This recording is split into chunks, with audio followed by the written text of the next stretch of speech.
साथियों, शाम हो गई। आप लोग तो बिल्कुल फ्रेश नजर आ रहे हैं, कोई थकान नहीं आपके चेहरों पर।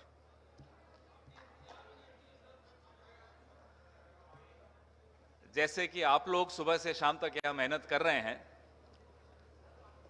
वहां कन्वेंशन सेंटर में सब्जेक्ट्स कमेटी की बैठक चल रही है और मुझे भी नहीं मालूम वो कब तक चलेगी, क्योंकि बड़ी चर्चा चल रही है, गहन चिंतन चल रहा है अलग अलग मुद्दों पर। सब अपने अपने विचार, और जैसा कि आप जानते हैं हमारी पार्टी में एक बहुत ही स्वस्थ परंपरा है, सबकी सुनी जाती है। जो भी बिंदु ऐसी चर्चाओं से निकलते हैं उस पर मंथन होता है, सब सुनते हैं एक दूसरे की और फिर उसका निचोड़ निकालते हैं। तो अभी अलग अलग विषयों पर जब मैं यहां आया उससे पहले, और माफी चाहता हूं विलंब भी हुआ, उससे पहले यही प्रक्रिया वहां चल रही। हमारे तमाम वरिष्ठ नेता बैठे हैं, क्योंकि देश जिस परिस्थिति से गुजर रहा है वो आप रोज खबरों में चलाते भी हैं और देखते भी हैं, और कुछ चीजें चलाना चाहते भी हैं और चला नहीं भी पाते। आपको मालूम है क्या हो रहा है। तो ऐसे में एक राष्ट्रीय राजनीतिक दल जिसका राष्ट्र निर्माण में एक योगदान रहा है, कहना बहुत ही मुझे लगता है गलत होगा। राष्ट्र और कांग्रेस पार्टी इकट्ठे बड़े हुए हैं। भारत और Congress party, they are intertwined together.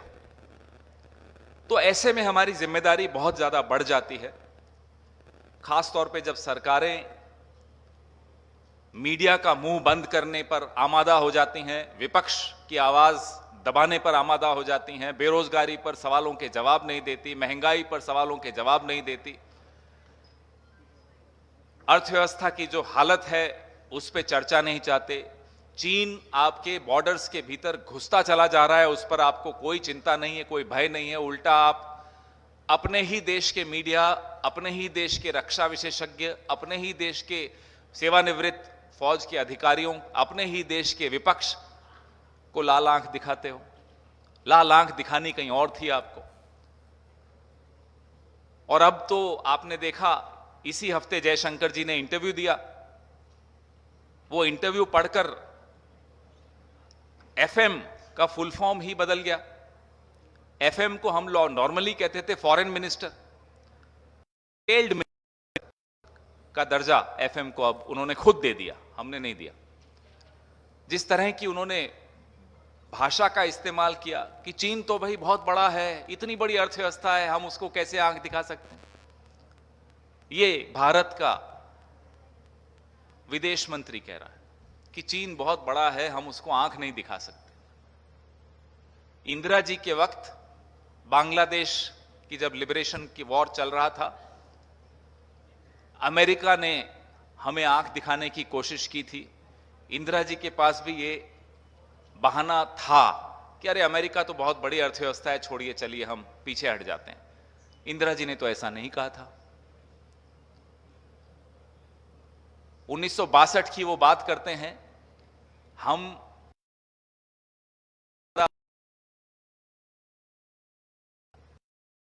15 साल हुए थे, कह सकते थे कि नहीं चीन से नहीं लड़ना। मैं ज्यादा बोलूंगा तो फिर आप लोग तो नहीं किया, हमने लड़े। आज बिना लड़े एक कमजोर प्रधानमंत्री, एक कमजोर केंद्र सरकार, एक बहादुर सेना के होने के बावजूद हम अपना सीमाओं की रक्षा नहीं कर पा रहे। चीन बराबर घुसता चला आ रहा है। नए नए बहाने रोज होते हैं, लेकिन कितने भी बहाने बना लीजिए, 19 जून 2020 का वो काला दिन हम नहीं भूल सकते, देश कभी नहीं भूल सकता, ये विश्व नहीं भूल सकता, जब भारत के प्रधानमंत्री ने चीन को क्लीन चिट दी कि ना कोई घुसा ना कोई आया। अब उस वक्तव्य को ढकने के लिए कभी जयशंकर जी कुछ बोल देंगे, कभी कोई नया बहाना बना देंगे, लेकिन उससे कुछ होने वाला नहीं। उनकी ये टिप्पणी खेदजनक है, निंदाजनक है कि चीन एक बड़ी अर्थव्यवस्था है इसलिए हम उनसे लड़ नहीं सकते। तो इस माहौल से ये देश गुजर रहा है। आप सब जिन परिस्थितियों से जूझते हुए लिखते हो, टीवी पर अपनी खबरें दिखाते हो, वो कोई साधारण बात नहीं है। आप लोग भी बहुत बहादुरी से काम कर रहे हैं। ठीक उसी तरह हम भी उसी संघर्ष का हिस्सा हैं, बहादुरी से कर रहे हैं। कई बार हवाई जहाज के दरवाजे खुलवा दिए जाते हैं, लेकिन यह संघर्ष का हिस्सा है। हम आवाज उठाते रहेंगे। यह ऐतिहासिक हमारा महाधिवेशन है। ना केवल इन परिस्थितियों की वजह से ऐतिहासिक है, ऐतिहासिक इसलिए भी है कि एक बहुत ही शानदार तरीके से कांग्रेस के अध्यक्ष का चुनाव हुआ, पूरे विश्व ने देखा, और उसी चुनाव के आसपास एक नड्डा जी नाम के व्यक्ति हैं जिनको एक्सटेंशन मिल गई। एक्सटेंशन उस व्यक्ति को मिली जिसको मालूम ही नहीं कि वो अध्यक्ष कैसे बना, कोई इलेक्शन हुआ नहीं। यह स्थिति है हमारे विरोधी दल की। खैर, इकलौता राजनीतिक दल है इस देश का जिसके अध्यक्ष का चुनाव हुआ। चुनाव की प्रक्रिया सुबह से शाम तक आप लोग देखते थे, दिखाते थे। गर्व होता है इस पार्टी का हिस्सा बनने। तो इस ऐतिहासिक महाधिवेशन की तरफ पूरे देश की नजर है, पूरे मीडिया की नजर है और पूरे विश्व की नजर है, क्योंकि सबको भरोसा कांग्रेस पार्टी पर है कि अगर इस देश की अर्थव्यवस्था को वापस पटरी पर कोई ला सकता है तो कांग्रेस पार्टी ला सकती है। और हम लोकतांत्रिक मूल्यों की रक्षा करने में पीछे नहीं हटेंगे, व्यवस्था को पटरी पर फिर से पीछे नहीं हटेंगे। हम अपनी जिम्मेदारी समझते हैं, ये एक ऐतिहासिक जिम्मेदारी है और हम इस जिम्मेदारी से बचकर नहीं भागने वाले। हमें कोई डरा नहीं सकता। जो भी सुन रहे हैं आपके माध्यम से, उन्हें भी समझ लेना चाहिए, डर के लोग हम नहीं बैठे हैं यहां। हम निडर हैं इसलिए यहां 8 साल से संघर्ष कर रहे हैं। हम निडर हैं इसलिए 150 साल पुरानी पार्टी है। हम निडर हैं इसलिए अंग्रेजों से हमने लोहा लिया था। इस देश में एक ऐसा संगठन जो अंग्रेजों के साथ हाथ मिलाकर हमें हराने की चेष्टा करता था, उसको भी हमने नेस्तनाबूद किया। तो हमसे टकराइए, आप टकराते रहिए, आपका हक है, लेकिन हमें डरा सकेंगे ये मत सोचिए। आप कभी नहीं डरा सकेंगे। आपके सवाल।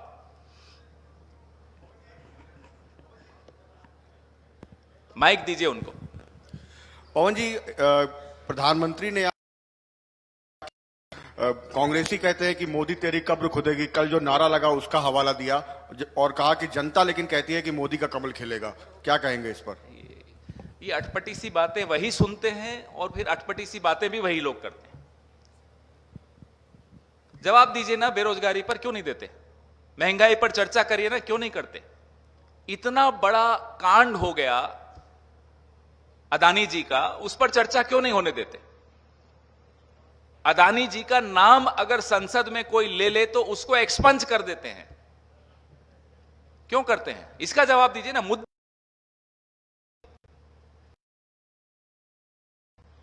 चीन पे जवाब देते, नहीं अदानी जी पे जवाब देते, क्यों देते? क्यों आप बढ़ती तेल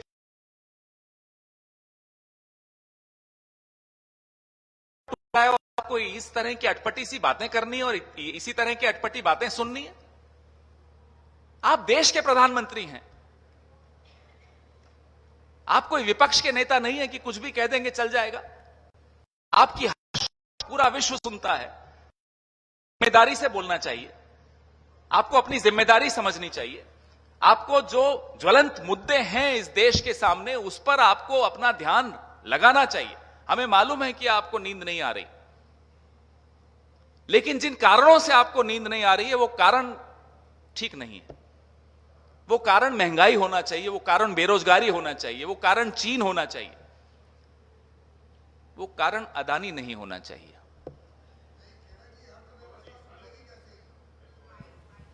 हेलो सर, पवन सर मेरा सवाल है, आपके जिस बयान को लेकर के आप विवाद में आए, कल आपकी गिरफ्तारी हुई, उसके बाद आप पहली बार मुखातिब हैं मीडिया के सामने, तो मैं ये पूछना चाहता हूं सर, कल के घटनाक्रम को लेकर के आप क्या कहेंगे, और जिस बयान को लेकर विवाद हुआ, आपको अफसोस है उस बात का कि ये बात वो बातें आपके मुंह से निकली, क्या आपको मलाल है? वो कौन सा गाना था, हमरा एक पड़ोसी है वाला, याद है आपको? हम बोलेगा तो बोलोगे कि बोलता है। अभी हम कुछ नहीं बोलेंगे, वक्त पे बोलेंगे, बहुत कुछ है बोलने को। अभी न्यायिक प्रक्रिया मेरा बोलना उचित नहीं है।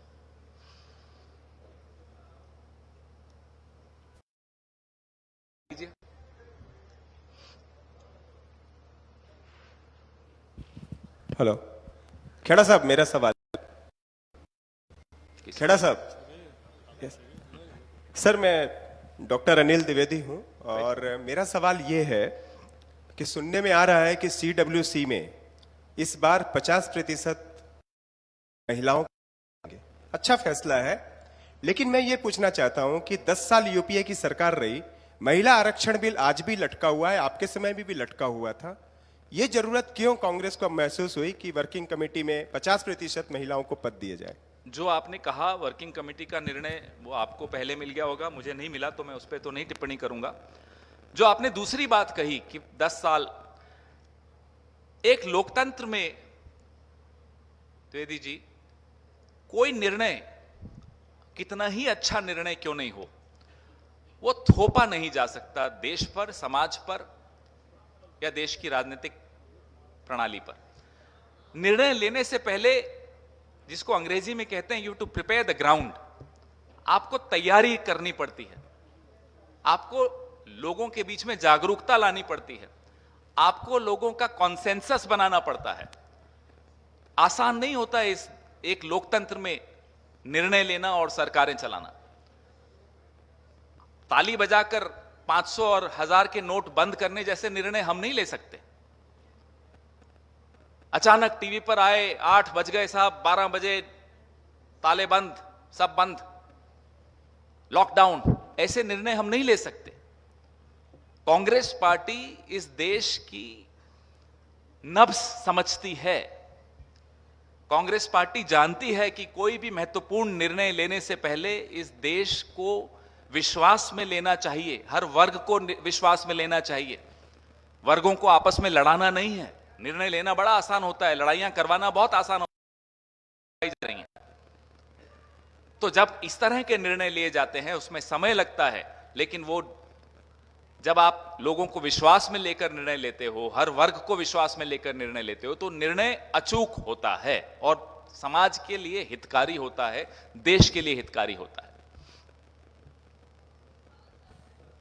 हेलो पवन जी, मेरा सवाल आपसे ये है, हालांकि अभी जनेंद्र के सवाल पे आपने कहा कि अभी जब समय आएगा मैं बोलूंगा, लेकिन इस बीच असम के मुख्यमंत्री का एक बयान आया कि हमने ये कार्रवाई इसलिए करी, और उसके बाद अनकंडीशनल अपॉलॉजी आपके नाम को लेकर उन्होंने कहा कि मांगी है और मान ली है, और उसके बाद में अब आगे से समाज में, सोसाइटी में इस तरीके के बयान नहीं आएंगे, इसलिए हमने ये कार्रवाई करी थी। इस पर आपका क्या कहना है? और दूसरी बात यह है, पंजाब में जो है इंसिडेंट सामने आ रहे हैं जिनकी आज सिडनी तक है, ब्रसल तक है।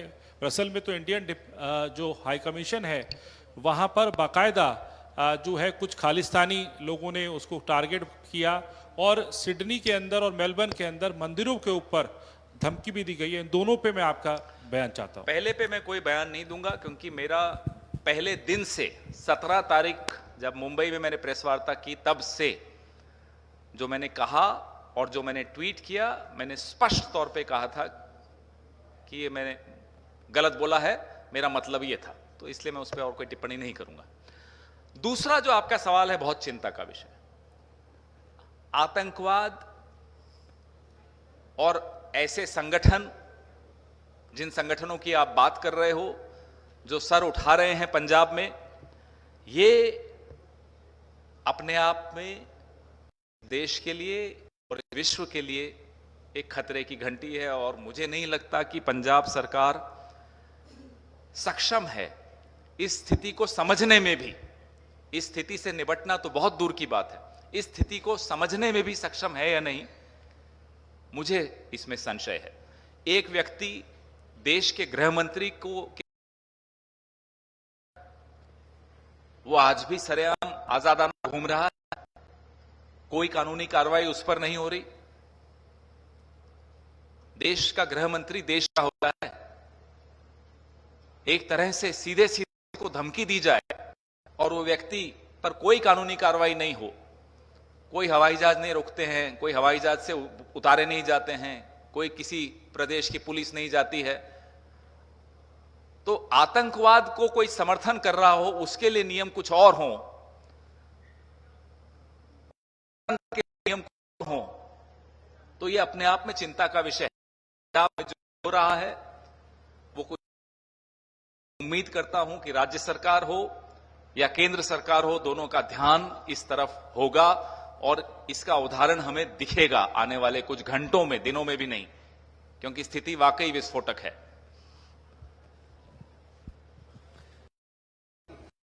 शुक्ला INS 24/7 से मेरा सवाल, तो आप पार्टी के नेता हैं या जिन्होंने पार्टी छोड़ दी है, क्या उनके लिए कोई प्रस्ताव आने वाला? पहला सवाल।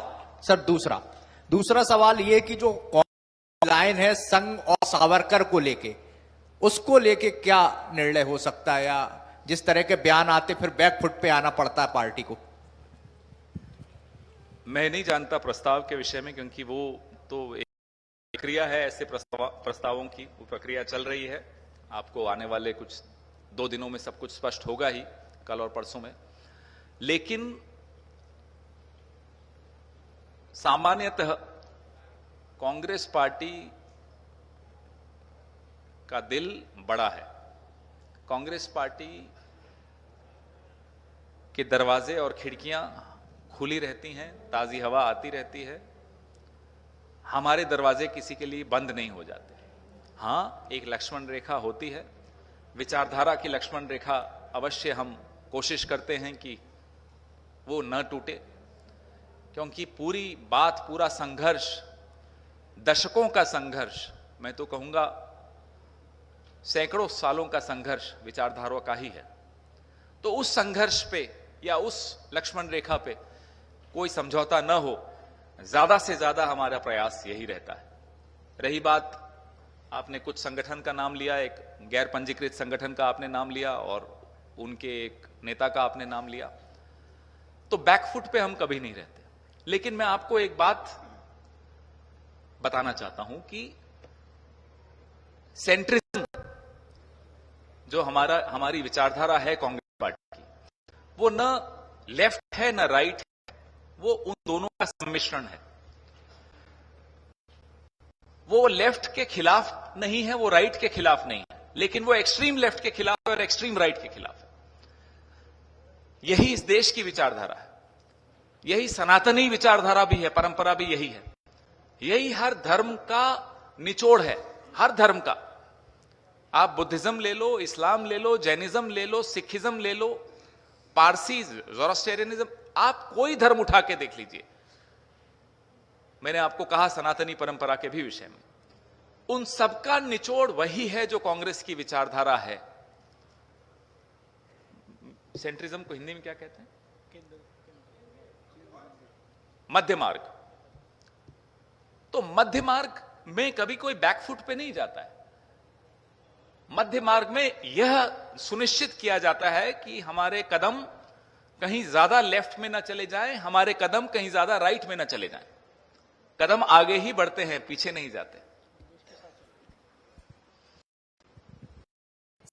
सुबह जो स्टेयरिंग कमेटी की बैठक में ये डिसीजन लिया गया, जो बताया गया कि महत्वपूर्ण संशोधन किया जाएगा, जो आदि दलित महिला युवाओं की जो जगह है वो सुनिश्चित की जाएगी। क्यों ऐसा लग रहा है कि इसको एक तरह से कहें कि इसके नीचे एक लकीर खींचनी पड़ रही है या इसको स्पेसिफाई करना पड़ रहा है? आपका सवाल है। एक जिम्मेदार विपक्ष परिस्थिति को समझते हुए, भांपते हुए उसका एक जवाब देता है, उसको एक रिस्पॉन्स देता है। आज जो परिस्थिति इस देश के आदिवासियों की, दलितों की, महिलाओं की हो रही है, वो आपके सामने है। उसको सुधारने के लिए आवश्यक है कि देश का प्रमुख विपक्षी दल इस संवाद को मेन स्ट्रीम करे, इस संवाद को सामने लाए, इस पे चर्चा करे, इस पे कुछ ठोस निर्णय ले, ताकि देश की राजनीति भी इन्हीं मुद्दों के इर्द गिर्द चले। और ये कोई ऐसा नहीं है कि आज एक निर्णय ले लिया तो अगले 100 साल तक वो निर्णय वही चलेगा। प्रक्रिया का हिस्सा होता है निर्णय लेना। एक जीवंत संगठन होता है, वो एक जीवंत समाज की बदलती परिस्थिति को देखते हुए अपने आप को ढालता है, अपने निर्णय लेता है। कांग्रेस पार्टी वही जीवंत संगठन है। हेलो, पवन खेड़ा जी। एक सेकंड, एक एक करके, अभी माइक आ जाएगा। हेलो, आपकी आवाज बुलंद है लेकिन माइक फिर भी अच्छा लगेगा। पवन जी, मेरा आपसे सवाल यह है कि आज सुबह स्टीयरिंग कमेटी की महत्वपूर्ण बैठक हुई। महत्वपूर्ण आपने फैसला लिया कि कांग्रेस वर्किंग कमेटी का चुनाव नहीं होगा। इस बैठक में राहुल गांधी, सोनिया गांधी, प्रियंका गांधी शामिल नहीं हुए। क्या इन तीनों नेताओं की सहमति है कि कांग्रेस वर्किंग कमेटी का चुनाव न हो? मैं दोपहर को एक प्रेस वार्ता हमारी हुई, वो मैं भी सुन रहा था अपने कमरे में बैठकर। जयराम जी ने इसका उत्तर दे ही दिया, तो आप मेरे महासचिव और मेरे बीच में क्यों आप, अच्छा नहीं लगता, छोड़ दीजिए। पवन जी, क्या पॉलिटिकल रेजोल्यूशन, मेरे जनरल सेक्रेटरी हैं, उन्होंने बोल दिया, फिर चेयरमैन अलग कुछ बोल दे तो अच्छा नहीं लगता। पवन जी, पॉलिटिकल रेजोल्यूशन में क्या हम अलायंस के ऊपर कुछ कंक्रीट देखने को मिलेगा कि आप वेस्ट बंगाल में यदि लेफ्ट के साथ जाते हैं तो टीएमसी का क्या करेंगे, या जिन राज्यों में आपके टकराव है वहां क्षेत्रीय दलों से, उसके लिए कोई गाइडलाइन होगी कि कांग्रेस 2024 में कैसे लीड करेगी विपक्षी कोalition को? प्रस्ताव क्या होता है उस पर तो मैं अभी कोई टिप्पणी नहीं करूंगा, क्योंकि प्रक्रिया चल रही है। पहले बोल देना कि मैं जानता भी नहीं हूं कि आप अंदर चल रहा है, क्योंकि मैं तो यहां बैठा हूं।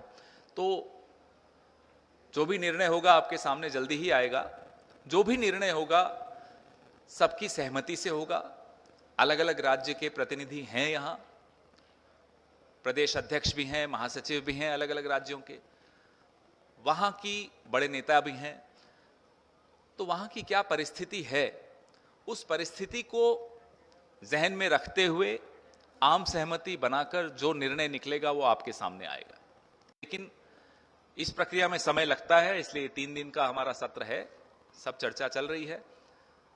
ठोस निर्णय होगा, इसमें कोई शक नहीं होना चाहिए।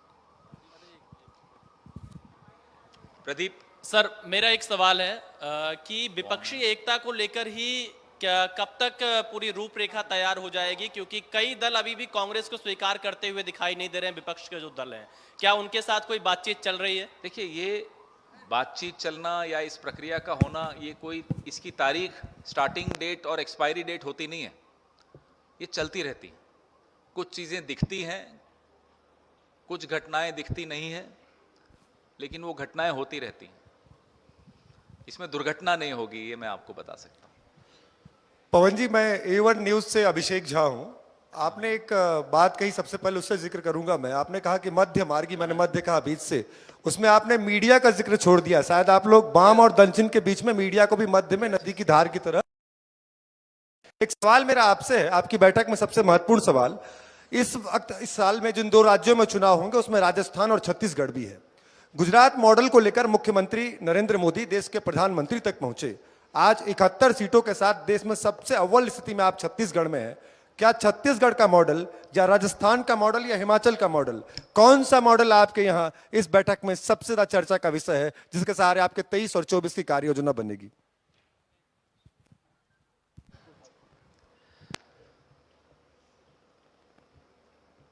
जैसा गुजरात मॉडल से आप कृपया करके हमारे राज्यों की तुलना न। गुजरात मॉडल की असलियत आप भी जानते हैं, मैं भी जानता हूं, और गुजरात का एक एक नागरिक भी जानता है। तो गुजरात मॉडल तो हमारे लिए कोई मॉडल नहीं है। हां, छत्तीसगढ़ मॉडल है, राजस्थान मॉडल है, हिमाचल में अभी हमारे नए नए मुख्यमंत्री बने हैं, नई सरकार बनी है, लेकिन दावे के साथ कह सकता हूं कि अभी पिछले 1 महीने में उन्होंने भी ऐसे कई काम कर दिए हैं कि वो अपने आप में मॉडल बनने की दिशा में बढ़ रहे हैं। और राजस्थान, छत्तीसगढ़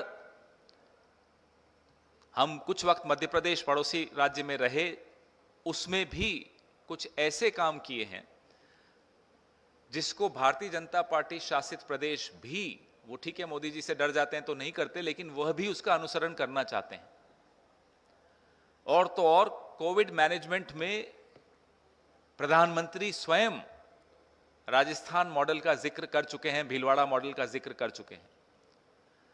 छत्तीसगढ़ में ऐसी कई योजनाएं हैं जिसका केंद्र सरकार वर्णन भी कर चुकी है, उसके बारे में चर्चा भी कर चुकी है और पूरा देश उसका अनुसरण करना चाहता है। तो कांग्रेस पार्टी, जाहिर सी बात है, ये हमारे शोकेस हैं, तो शोकेस तो हम दिखाएंगे ही, क्यों नहीं दिखाएंगे, क्योंकि इन्होंने बहुत अच्छा काम किया है। हमारी छत्तीसगढ़ की सरकार ने लाजवाब काम किया है, हमारे गहलोत साहब की सरकार, जो राजस्थान की कांग्रेस सरकार है, उन्होंने लाजवाब काम किया है। तो जाहिर सी बात है वो दिखाएंगे ही।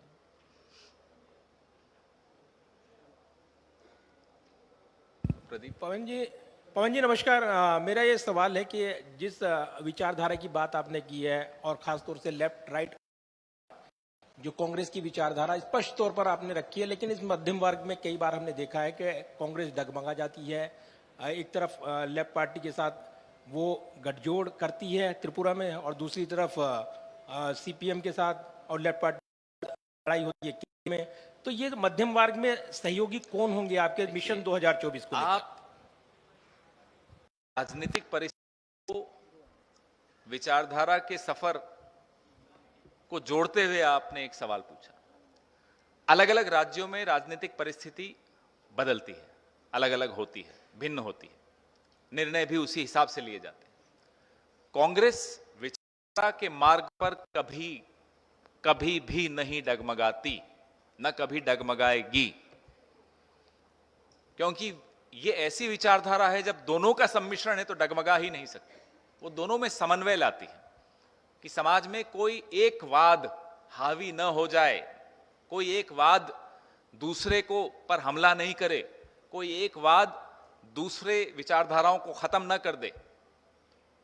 हर विचारधारा का स्थान है।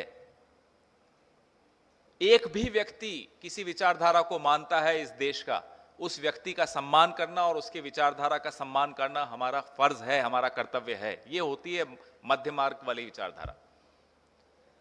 तो इसमें डगमगाने की तो कोई गुंजाइश भी नहीं है, कोई परिस्थिति भी नहीं है और कोई हमारी आदत है नहीं। हम डगमगाते नहीं, हम स्थिर हैं। Pawan sir, one question. Sir, on one hand you are saying that there is internal democracy within the Congress party, while on the other hand we have seen that the steering committee has given this authority to the Congress president for nominating the Congress CWC members basically. So now the question is still there on the internal democracy of the Congress party, because there is no election but there is selection within the Congress. What is your response to that? I think it has already been responded by my secretary in charge, Mr. Jairam Ramesh. So I don't know which language did he respond it in. I'm sure he must have spoken in English and Hindi both.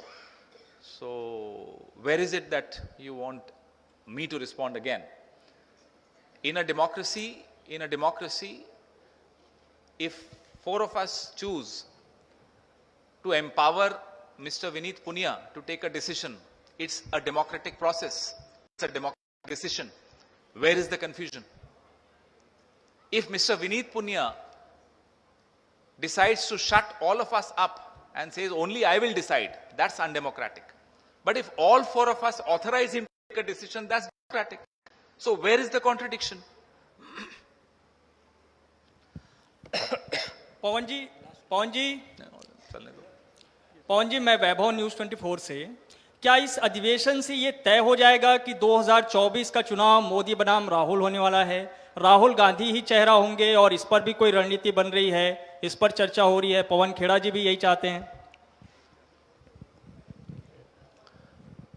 देखिए, व्यक्तिवादी राजनीति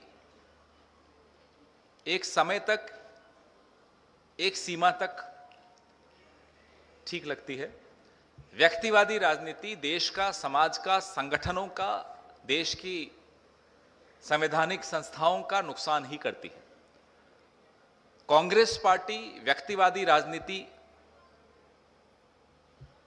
को जितना सीमित किया जा सके उतना सीमित करती है। हम मुद्दों की लड़ाई लड़ते हैं। आने वाला चुनाव एक व्यक्ति और उसके सामने पूरा देश, ये उन दोनों के बीच का चुनाव है। हमारा सौभाग्य है कि हम पूरे देश की तरफ से खड़े होंगे और उस एक व्यक्ति को जवाब देंगे। सर, मेरा नाम याज्ञवल्क है। आपने कहा नेहरू जी का जिक्र करते हुए कि चाइना के मुद्दे पे उन्होंने सरेंडर नहीं किया। बीजेपी अक्सर इस मसले को लेकर आक्रामक होती है और तत्कालीन कांग्रेस सांसद महावीर त्यागी जी के संदर्भ का उदाहरण देती है। आपने कहा सरेंडर नहीं किया, लड़े और हारे, और बीजेपी इसी पर सवाल करती है कि फिर वो क्या प्रसंग था कि महावीर त्यागी अपना टकला, क्योंकि शायद नेहरू जी ने यह कहा था वहां तो घास भी नहीं उगती। चर्चा होने दी ना, संसद में चर्चा हुई थी ना। महावीर त्यागी किस पार्टी के सांसद थे और वो चर्चा कब हुई थी? जंग चल रही थी और चर्चा हो रही थी। ये उदाहरण तो ये बाद में देते हैं भारतीय जनता पार्टी वाले, हम पहले देते हैं। सुन लिया, आगे भी बोल रहा हूं। जंग हुई थी या नहीं हुई थी, पहले इस पे मैं भारतीय जनता पार्टी से एक जवाब चाहता हूं। जंग हुई थी ना, सर्टिफिकेट तो नहीं दे दिया था कि नहीं चीन घुसा ही नहीं साहब, कोई आया ही नहीं, ऐसा तो नहीं किया था ना। चीन की कंपनियों से पीएम केयर फंड में पैसा तो नहीं लिया गया था ना, और उस जानकारी को सार्वजनिक भी नहीं किया जा रहा। चीन की ऐसी ब्लैकलिस्टेड कंपनीज को जम्मू कश्मीर जैसे संवेदनशील राज्यों में, अब तो राज्य भी नहीं रहे, यूनियन टेरिटरीज हो गए हैं, ठेके दिए गए पावर मीटर्स के। ब्लैकलिस्टेड कंपनी को, चीन की कंपनी को, चीन की सरकार से जुड़ी हुई वो कंपनी है, और आपने बॉर्डर स्टेट में करोड़ों का ऐसी कंपनी को दे दिया। ऐसा तो नहीं किया था ना नेहरू जी ने। हम तो चाहते हैं, खुली चुनौती है भारतीय जनता पार्टी को। 62 करते रहते हैं हम, 62 की भी बात करेंगे, 65 की भी बात करेंगे, 67 की भी बात करेंगे, लेकिन हां 2020 पर सवाल भी पूछेंगे। नेहरू जी ने जवाब दिए थे। सैकड़ों घंटे की चर्चा थी, अटल बिहारी वाजपेयी थे उस चर्चा में। बाहर संसद मार्ग पर दिल्ली में प्रदर्शन हो रहा था, अंदर चर्चा हुई। नेहरू जी भागे नहीं थे चर्चा से, नहीं बने थे चर्चा से नेहरू जी भगोड़े बने। न वॉर से हमारी देश की सेना भगोड़ी बनी, न आज भी हमारी देश की सेना लड़ना जानती है, बहादुरी से लड़ सकती है। आज तो साजो सामान भी है, लेकिन सरकार में कायर लोग बैठे हैं। वीर सेना, कायर सरकार। पवन जी, आपने भारत जोड़ो यात्रा की, बहुत सफल रही, अच्छा रहा, पर जैसा अभी देखते आ रहे हैं, जैसे कई मुद्दे रहे, पेगासिस का मुद्दा रहा और मुद्दा रहा, उस पर कहीं ना कहीं आपने मुद्दे उठाए और बहुत जल्दी ठंडे भी हो गए। इसी तरीके से हाथ से हाथ जोड़ो पीछे पूरी तरफ लिखा हुआ है, पर ग्राउंड पे कहीं ये अभी नजर नहीं आ रहा है। इस बारे में क्या कहेंगे? क्योंकि इतनी जिस प्रखरता से भारत जोड़ो यात्रा शुरू हुई थी, उस प्रखरता से ये नजर नहीं आ रहा है, ऐसा क्यों? क्या इस पे भी विचार किया जाएगा इस समय? ये देखिए, कोई भी चीज नजर कब आती है? दो परिस्थितियां होती नजर आने के लिए। एक कि वो हो रहा है ग्राउंड पे, दूसरा कि कैमरा आपके चालू हो। मैं तेलंगाना, कर्नाटका, राजस्थान, मध्य प्रदेश, अनेकों उदाहरण आपको रोज के भेज सकता हूं आपका मोबाइल नंबर लेकर कि देखिए ये चल रहा है। शर्त यह रहेगी कि शाम को फिर आप भी मुझे भेजेंगे कुछ वापस रिटर्न मैसेज, रिटर्न गिफ्ट कि देखिए हमने चलाया। तो हो रहा है, आप दिखाइए, हम जरूर करते रहेंगे, आप दिखाते रहिए। सर, मैं गोविंद शर्मा नेटवर्क 10 से हूँ। छत्तीसगढ़ में ही 85वां महाधिवेशन क्यों रखा गया, और आने वाले विधानसभा में माननीय मुख्यमंत्री महोदय ही आपके मुख्यमंत्री का चेहरा रहेंगे क्या? मैं सोच रहा था, अभी तक क्यों नहीं पूछा किसी ने। छत्तीसगढ़ आपको अच्छा नहीं लगा कि यहां हमने रखा अपना 85वां अधिवेशन? हमें तो बड़ा अच्छा लगा यहां आना। तो छत्तीसगढ़ एक खूबसूरत राज्य है। हमारे यहाँ के मुख्यमंत्री और यहाँ की सरकार में जो मंत्री हैं, सब पीसीसी प्रेसिडेंट, सबकी ये गुजारिश थी, मांग थी, और हक से मांगना था, मांग थी उनकी कि आप हमारे यहाँ रखिए। यही मांग गहलोत साहब ने भी की थी, और कई राज्यों में हमारे पीसीसी प्रेसिडेंट्स, महासचिव, प्रभारी महासचिव सबने कहा था कि नहीं आपको हमारे यहां रखना चाहिए। होता है, निर्णय छत्तीसगढ़ के लिए लिया गया, सबने मिलकर कहा कि नहीं छत्तीसगढ़ में रखा जाएगा और अच्छा नहीं था। बहुत खूबसूरत रायपुर, तो वैसे नया रायपुर है भी बड़ा खूबसूरत। फिर आएंगे, फिर कई सवाल जवाब तो चलते रहेंगे, कोई खत्म थोड़े हो जाएंगे। खेरा साहब, मेरा एक सिंगल सवाल है, छोटा सा सवाल है। कहाँ है? कि आपने ढेरों सारे मुद्दे गिनाए आपने। मैं अवधेश हूँ एफपीजे से। जी अवधेश जी। और चाहे अनएम्प्लॉयमेंट हो या फिर इनकर्जन्स ऑन बॉर्डर हो, फिर चाहे इन्फ्लेशन हो, बहुत सारे मुद्दे आपने गिनाए। और कॉन्टिन्यूसली जब से मोदी सरकार आई है कंटिन्यूसली आप मुद्दे गिना रहे हैं। वो वेव क्यों नहीं बना पा रही है कांग्रेस, जिस प्रकार से बीजेपी ने वेव बनाया? कहाँ जाके अटक जा रहे हैं आप लोग? मैं जब भी कोई मेरा पत्रकार साथी ऐसा सवाल पूछता है तो मुझे ये लगता है कि सवाल पूछते वक्त हम दोनों को इकट्ठे बैठ के सामने आईना रखना चाहिए। हम लोग आपके बगैर अधूरे हैं। हम विपक्ष हैं, हम सिर्फ बोल सकते हैं, आवाज उठा सकते हैं, संसद के भीतर भी, सड़क पर भी, लेकिन उस आवाज को ताकत तभी मिलती है जब अवधेश जी उस आवाज को चलाते हैं। तो आप कमरे की लाइट ऑफ कर दो, फिर कहते हो साहब कांग्रेस पार्टी के रहते हुए इस कमरे में कुछ दिखाई नहीं दे रहा, तो साहब लाइट ऑन कर दो, सब दिखाई देगा। तो ये कैमरास है ना, ऑन रखो, हमारी बात चलाओ। विपक्ष में आज हम हैं, कल भाजपा होगी और बिल्कुल होगी, तब उनकी चलाना, कोई दिक्कत नहीं। आज इस विपक्ष को आप थोड़ी मजबूती दीजिए, कल उस विपक्ष को दे दीजिएगा। Sir this side, sir Sumi from India Today. Sir अगर ऑपोजिशन थर्ड फ्रंट तैयार होता है तो क्या उसका PM face non Congress face भी हो सकता है? Will Congress always maintain a big brotherly position? क्योंकि कांग्रेस हमेशा डेमोक्रेसी की बात करते हैं, सो क्या नॉन कांग्रेस पीएम फेस हो सकता है? Sir These are questions that frankly I would say are irrelevant to the voter of this country. The voters of this country are desperate for the political parties to focus on issues, for political parties to focus on solutions, and for the political parties to shift the narrative on issues that are relevant. Frankly, these issues are not only irrelevant to the voters of the country, but they also deviate from the narrative.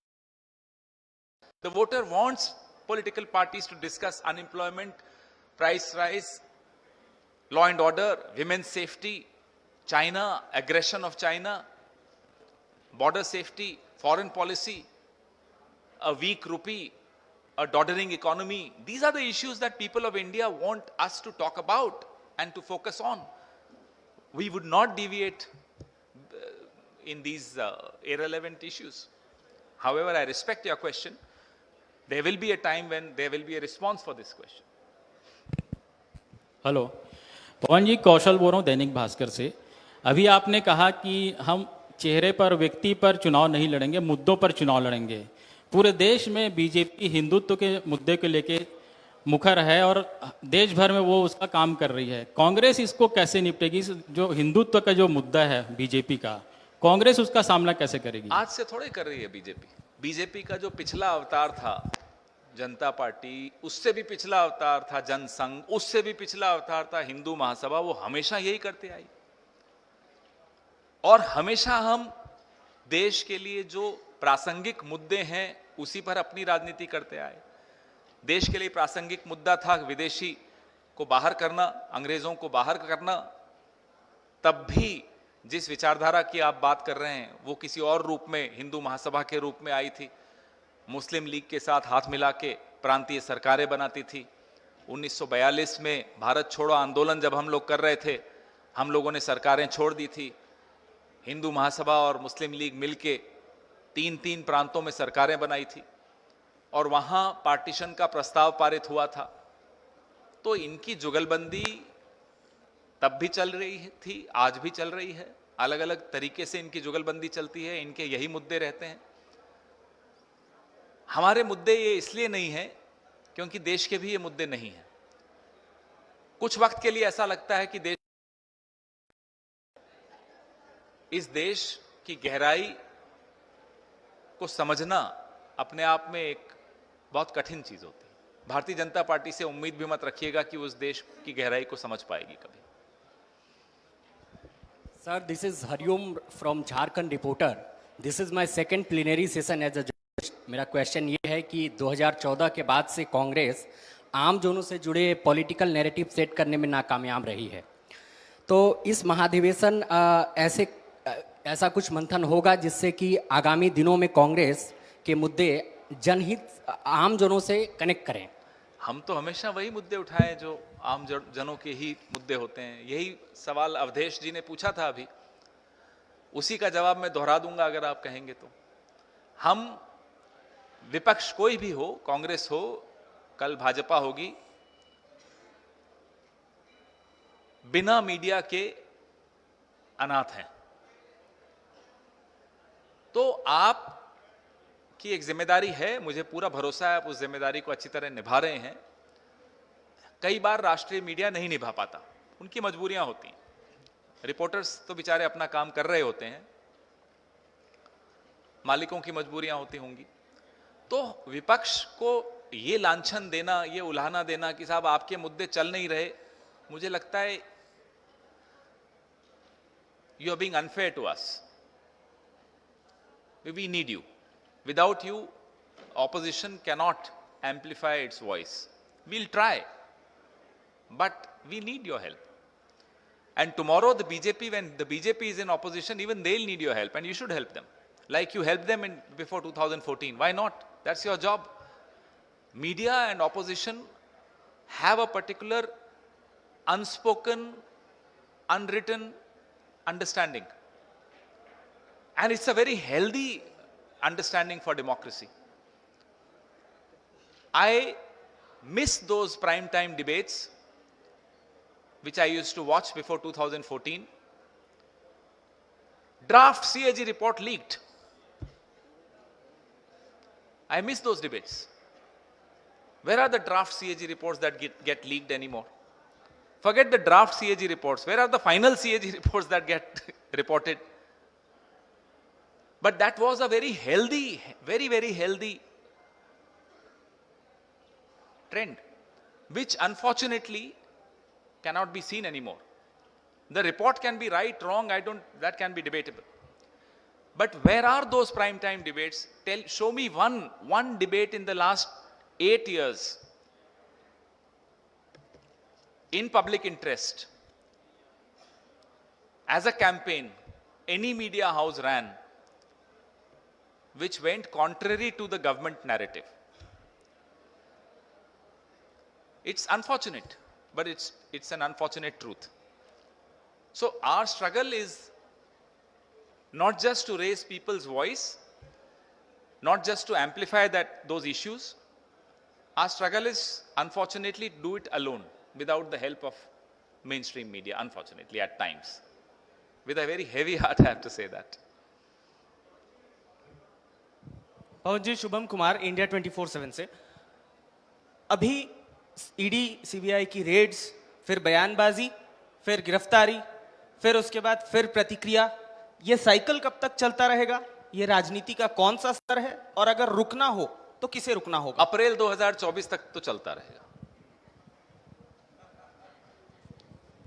रुकना कैसे है वो अप्रैल में आपके हाथ में है, कैसे रोकना है उसको। हमारे हाथ में और आपके हाथ में, वोटर के हाथ में। रुक जाएगा, देर नहीं लगती, एक बटन दबाना पड़ता है बस। ईवीएम पे ना एक बटन दबाना पड़ता है, रुक जाएगा। पवन जी, सुमन पांडे हूं, दैनिक भास्कर। आपसे उम्मीद थी कि कुछ आप अंदर की खबर लाएंगे। खैर, छत्तीसगढ़ में और पूरा देश आने वाले कुछ महीनों में चुनाव में चला जाएगा। अधिवेशन हो रहा है, तमाम बड़े नेता जुटे हैं। वोटर को साथ कैसे लाएंगे, इस पर भी कोई डिस्कशन है क्या, कोई तैयारी है क्या, या कोई लाइन तय हो रही है जिससे वोटर कांग्रेस के साथ खड़ा दिखाई दे? जाहिर सी बात है, राजनीतिक दल जो भी करता है वो सबसे, उसके दिमाग में सबसे आगे ये बात होती है, प्राथमिकता इसी को दी जानी चाहिए और दी जाती है। भारत जोड़ो यात्रा भी एक संपर्क अभियान भी था, संपर्क अभियान वोटर से ही था। तो कांग्रेस पार्टी जो भी कह रही है या जो भी कर रही है वो वोटर को दिमाग में रखते हुए ही करती है। वो निर्णय वही निर्णय लिए जाते हैं जो ज़्यादा से ज़्यादा लोगों के हित के निर्णय हों, और उनसे संपर्क एक निरंतर एक प्रक्रिया है, ये चलती रहेगी, बिल्कुल होगी। आप थके नहीं सवाल पूछ के? चलिए बोलिए। पवन जी, अविचल दुबे, न्यूज तक इंडिया टुडे ग्रुप से। काफी चर्चा मध्य मार्ग की कर ली, खैर बहुत फिलोसफिकल हो जाएगा, लेकिन पॉलिटिकल एरिना में देखें तो आप एक्सट्रीम राइट शिवसेना के साथ भी जाते हैं और एक्सट्रीम लेफ्ट के साथ भी जाते हैं, क्योंकि वो तो आप सरकार बनाने की स्थिति में होते हैं। खैर, जो बड़ी बात है वो आपने मॉडल की बात करी, आपने राजस्थान मॉडल की बात करी। क्या ये वही राजस्थान मॉडल है जो गुजरात में जाकर विफल हो जाता है, जिसमें पेपर लीक होते हैं? आप उसी राजस्थान मॉडल की बात कर रहे हैं जिसमें हर युवा जो है त्रस्त है और हर बार ये कह रहा है कि पेपर लीक के मुद्दे पर कोई बात नहीं की जा रही है, उसको अप्लाइड करना चाहते हैं? देखिए, गुजरात का भी आपने नाम लिया, राजस्थान का भी नाम लिया, तो चलिए तुलना करते हैं। 5 गुजरात में 26 पेपर लीक हुए थे। चलिए आप बताइए राजस्थान में कितने? मैं चुनौती से बात करता हूं। और क्या कार्रवाई हुई गुजरात में और क्या कार्रवाई हुई राजस्थान में? तो इस तरह से कह देना कि गुजरात की तर्ज पर राजस्थान में पेपर लीक होते हैं, नहीं, ये एक परंपरा नहीं है गुजरात की तरह। गुजरात में ये एक नियम बन चुका है एक तरह से। और तो और स्कूल के एग्जाम्स के पेपर लीक हो जाते हैं, तो गुजरात से आप तुलना करेंगे अच्छा नहीं लगेगा। हमारे यहां अगर इस तरह की घटना होती है तो उस पर त्वरित कार्रवाई भी होती है। आपने शिवसेना को एक्सट्रीम राइट बोला, सीपीएम को एक्सट्रीम लेफ्ट बोला, उस पर भी मैं आपसे चर्चा करने को तैयार हूं, भले इस प्रेस वार्ता के बाद या कल। अभी तो 2 दिन आपका साथ रहेगा, उम्मीद करता हूं, तो चाय पे चर्चा की जाएगी इस पर भी। और फिलोसॉफिकल नहीं है, ये आइडियोलॉजिकल डिस्कशन है। आइडियोलॉजी रीड होती है राजनीति की और समाज की, तो उसको मैं फिलोसॉफिकल कह के डिसमिस नहीं करूंगा, बहुत महत्वपूर्ण होता है। जब मेरे इस तरफ बैठा हुआ व्यक्ति अपनी कुछ बातें छोड़कर थोड़ा और मेरे करीब आना चाहता है और इस तरफ का व्यक्ति भी कुछ अपनी विचारधारा का हिस्सा छोड़कर आना चाहता है, तो वो मध्य मार्ग हो जाता है, मध्य मार्ग मजबूत हो जाता है। मैं इस और इसमें समन्वय ला रहा हूं, हार्मोनाइज कर रहा हूं, ये होता है मध्य मार्ग। तो इसमें कोई गलत नहीं कर रहा हमने, अगर शिवसेना में भी से अगर हमने समझौता किया या सीपीएम से समझौता किया। सर, मैं अभिषेक था। आपने अभी मीडिया पे सवाल किया, बहुत सारे सवाल नहीं कर, मैं कौन होता हूं सवाल करने वाला? मीडिया के अलावा आपने केंद्र की बहुत सारी कमजोरियां बताई, तो क्या 2014-2019 कांग्रेस की आप मानते हैं कोई भी कमजोरी नहीं रही? उस पर कोई मंथन नहीं होना चाहिए? बिल्कुल रही, मंथन हुआ, हो रहा है। वो कमजोरियां हम आपको क्या बताएं, आप ही हमें बताते हैं हर बार, और बतानी भी चाहिए, अच्छी बात है, आपका काम है। कमजोरियां हमारे जाहिर सी बात है रही होंगी और रही हैं, उनको सुधारने की दिशा में कदम भी उठाए गए, उठाए जा रहे हैं लगातार, ये भी एक सतत प्रक्रिया होती है। तो ये कह देना कि साहब कांग्रेस में कोई कमी ही नहीं रही, ये गलत होगा। कमियां हमारे में भी बहुत रही। खेड़ा जी इधर जी ये राहुल जी दाढ़ी बढ़ाकर क्या बदलाव लाना चाहते हैं? या केंद्र सरकार को बदलेंगे या पार्टी में बदलाव लाएंगे? आप भी बढ़ाइए, आप पर सूट करेगी दाढ़ी, लग रहा है मुझे। आप बढ़ाकर मुझे फोटो जरूर भेजिएगा, मुझे लगता है कि आपकी दाढ़ी व्हाइट नहीं होगी, ब्लैक होगी और सूट करेगी। पवन जी, निशा द्विवेदी, आपने बहुत सारे मुद्दों पर चर्चा की, मसलों पर अपने जवाब भी दिया, अब अधिवेशन पर आते हैं। जी बिल्कुल बिल्कुल।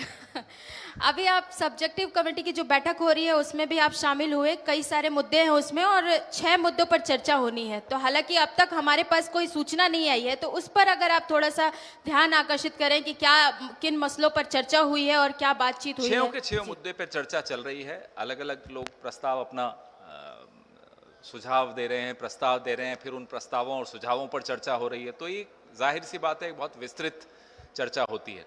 तो अभी कोई निष्कर्ष नहीं है कि जिस पर मैं कोई टिप्पणी कर सकूं। आने वाले कुछ दिनों में आपको, आने वाले 2 दिनों में सब कुछ सबके सामने होगा, लेकिन अभी प्रक्रिया जो चल रही है उस पर तो मैं आपको ज़्यादा नहीं बता पाऊंगा।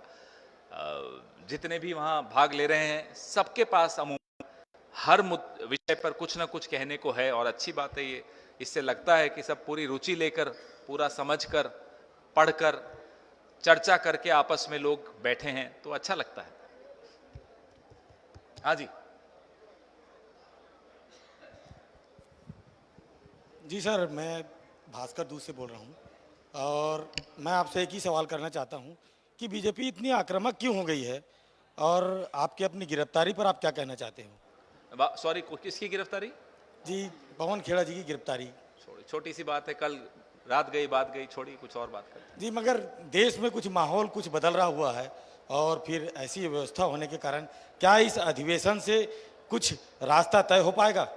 बिल्कुल होगा, और हम और आप मिलकर वो रास्ता तय करेंगे। 2024 तक आप हमारा साथ निभाइएगा, 2024 के बाद नए विपक्ष का साथ निभाइए।